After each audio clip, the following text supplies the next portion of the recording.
Hey guys, I was debating on whether to make this video or not. Something I've been thinking about ever since I left. By the way, it's been 6 months now since I disassociated myself. I'm gonna go ahead and make this video.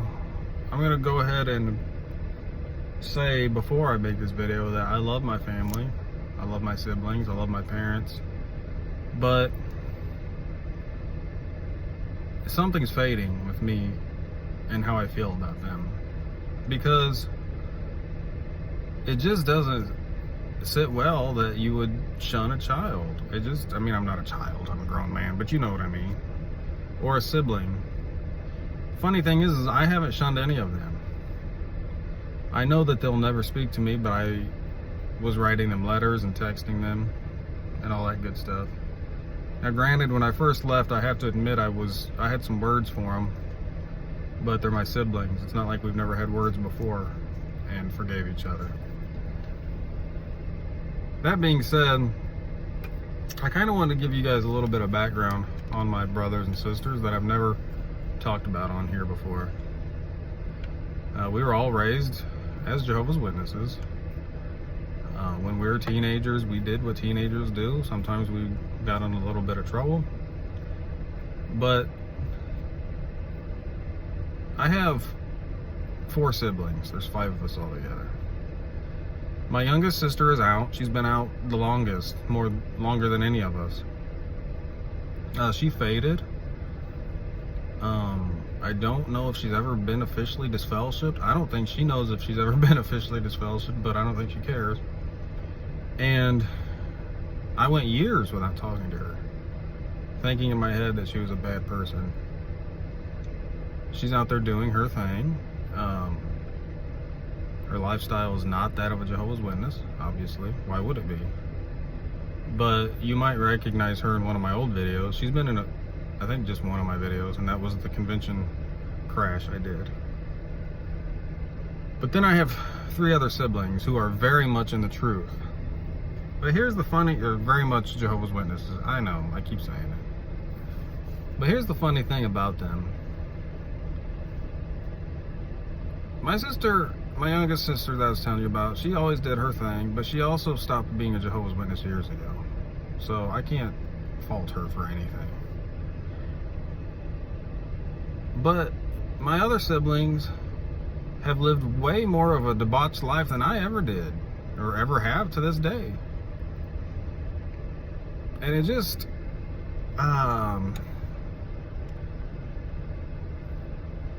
it kind of turns my stomach that here I am being shunned. Well, you might say, well, you're the one that wrote the letter. Yeah, but the reason I wrote the letter is because I couldn't do it anymore. The organization, not my family. I couldn't do the organization anymore. You know, if I quit my job, that doesn't mean I can't talk to my old and fellow employees anymore. And that's all the organization is a company. But anyway, getting to what I really wanted to talk about is that my brothers, especially, have done way worse things than I ever have. The only thing I did was write a letter. I mean, I'm not saying I was pure as the wind-driven snow, but I did teenagey kind of stuff. You know, might have overdrank a few times and stuff like that. But I'm going to tell you a little story about my oldest brother. And I feel pretty confident about telling this story because they're never going to speak to me again. 1, because I disassociated myself, and 2, because I burnt some bridges on the way out, as far as that elder that had molested some people that never got caught. I called the police. He had to step down and is under investigation. So I know I've burned so many bridges that my family is done. They're done. I've come to that conclusion. I'm not even really, I don't lose any sleep over that. But lately, just what makes me mad is my lifestyle compared to what theirs was, and how they are in the truth and in prominent positions in the truth. Okay, I'll start with my oldest brother. My oldest brother, when he was in his late 20s, he was dating who was going to soon be his wife, and he had gotten into some trouble, and I remember he called us and said that he might get his fellowship. I assumed him and his fiance had slept together, but somehow they kept it a secret from me, and my dad and my other brother knew the truth, and I just never knew the truth. Years later, I finally found out because they were talking about it. What had happened is he was having sex with another girl. I guess this girl came over to his house and was like, "Don't marry her, I love you," and blah, blah, blah, and they had sex. Okay, well, this girl was underage. 16, 17. He was probably 27, 28. Now, here we are talking about the problems that the organization has with that sort of thing. Now, was she 5? No. But she was still underage, and a good 10 years younger than him, and underage. Now, they almost broke off the wedding, him and his fiance, but they didn't. They ended up getting married. Their marriage was terrible. She never could forgive him, I don't think, and later on, she got into a car accident which made her mentally incapacitated. She changed to a whole different person. She was basically mentally disabled after that car accident. Well, he never really liked her anyway, because they had been fighting for so long. The marriage should have never happened. But what happened was he hired a sister to take care of her, to be a caregiver. This sister was married, and she was married to a ministerial servant, had children. Well, you guessed it, my brother and her started sleeping together. And I don't know how long that went on, but I know he ended up getting disfellowship for that. He didn't get disfellowship for the underage girl, by the way, because the parents didn't press charges, and he was remorseful enough, I guess, that he just got reproved. Well, this time he got disfellowship for cheating on his wife with a ministerial servant's wife, and they're going to run off together. That's the plan. They're going to run off together. And his wife ends up dying from her illness, from the car accident. And him and this girl, she's gonna divorce her husband. They're gonna run off together. Well, she has second thoughts and goes back to her husband, and that just gets called off. Well, 3-4 years down the line, he gets reinstated, and to this day, that woman that he slept with, that was taking care of his wife, is still in the picture. We went camping last year, and I happened to see on his phone that he was texting her, and he even told me that she still watches his kid every now and then. He has an autistic son. And so I don't know this for a fact, but I don't think they ever stopped doing it. When we were on the camping trip, my brother made the comment of, "I probably get more than Tori does, and he's married." Now, my family jokes around a lot, so I don't know if he was serious or not, but I know comments that he's made about things that I wouldn't be surprised. He said he's reaching back out to be an elder again, but for different reasons. That's what he said. I don't know what that means.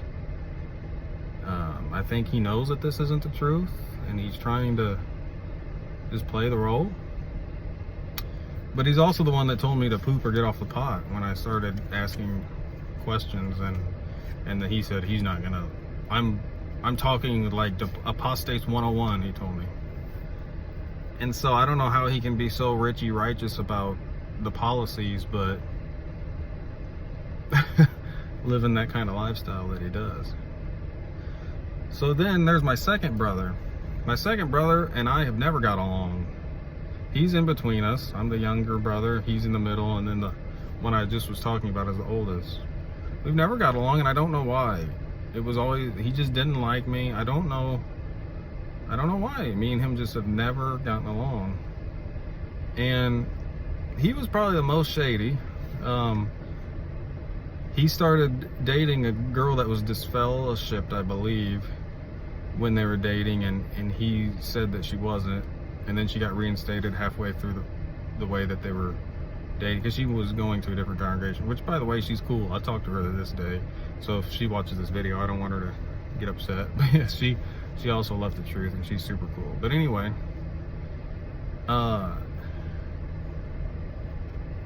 they, down the line, something happens. She ends up cheating on him. He cheats on her for revenge.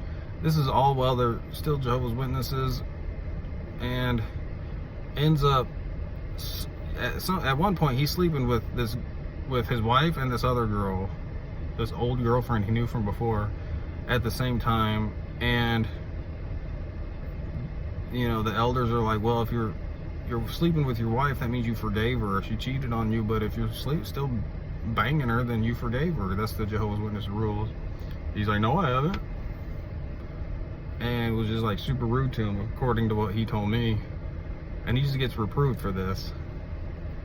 And so he marries this second girl. Him and that wife break up, divorce. He marries this second wife who he's still married to. And the whole time, from probably 17 to 20s, he smokes cigarettes. I never told on him. I didn't feel like that was my position. He had no conscience of doing this. And so now that him and his second wife get along well, he becomes Richie Righteous, and he's an elder now. And all the while, I'm not doing anything. Me and my wife made sure we never even barely touched each other until we got married. I wanted to make sure I did everything right.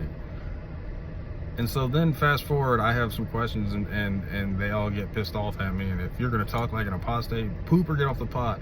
We're going to take you off the family text thread and blah, blah, blah. I literally wasn't trying to turn anybody around. I had questions. I want to know what they thought of them. Apparently, they must have read apostate stuff before I did, because that was apostate 101. I hadn't been looking at apostate stuff at that time. But once I did, I realized, well, this is apostate 101, because it's the truth. They have the facts, the apostates. So I just kind of wanted to tell that story. And I think I'm going to stop making videos for a while. Don't unsubscribe to me, because I'll be back. But I think I'm just going to lay low for a while and live my life. And I'll work on some videos, and maybe I'll do some later. But just give me your thoughts.